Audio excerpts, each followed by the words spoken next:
یہ فرماتے ہیں کہ اے بندے، تیرا خالق ہے، تیرا مالک ہے، تو مملوک ہے، تو مخلوق ہے، تیرا رب ہے، تو رزق کھا رہا ہے۔ رزق کھا کھا کے بھی تو یہ سمجھ نہیں آئی کہ دینے والا کون ہے۔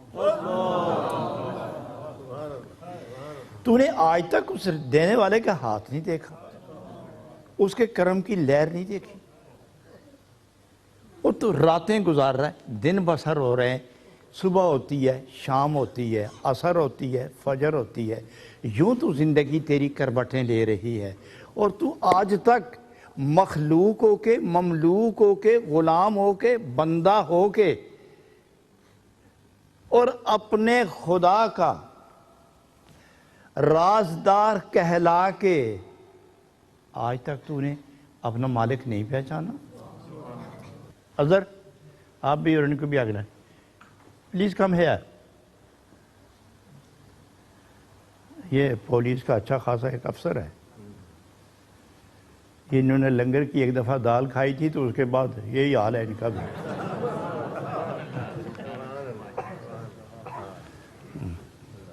کو پتہ ہے میں کس گلی سے کدھر نکل گیا اور آپ کہاں بچھڑ گئے؟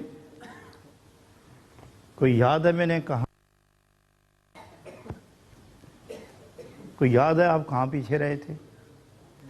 کوئی یاد ہے کہ آپ مجھے کہاں چھوڑ کے آگے نکل گئے؟ ارے کوئی تو بولو۔ مخلوق ہو، مربوب ہو، مربوب ہو اس کو کہتے ہیں کہ جس کو رب رزق دیتا ہے، اس کو مربوب کہتے ہیں۔ اللہ رب العالمین اے مخلوق، صرف رزق دینے انسانی مخلوق تو نہیں ہے، کچھ ایسی مخلوق ہے کہ ان کو احساس ملا ہے، عقل نہیں ملی۔ کچھ ایسی مخلوق ہے جنہیں درد ملا ہے، عشق ملا، محبت ملی، اور بعض ایسے ہیں کہ صرف عبادت ملی، اور بعض ایسے ہیں کہ جن کو عبادت کے ساتھ محبت ملی، بعض ایسے ہیں کہ مخلوق ہے، بڑی حسین ہے، جمیل ہے، مقرب ہے، محبوب ہے، مگر صرف مخلوق ہے، اللہ کو پسند ہے لیکن عشق نہیں، درد نہیں، تڑپ نہیں، جلن نہیں۔ اور ایک ایسی مخلوق ہے کہ جس کی صورت ان نوریوں سے جدا ہے۔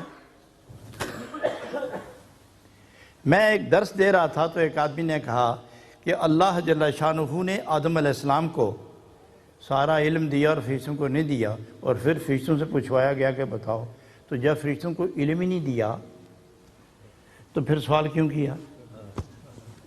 جب علم نہیں دیا تو سوال کیوں کیا؟ یہ بات بڑی خوبصورت بات ہے حضرات۔ علم ہر ایک کا حصہ نہیں، علم اس کا حصہ ہے جس نے خدا کا نائب بن کر خلیفہ کہلا کر آنا تھا۔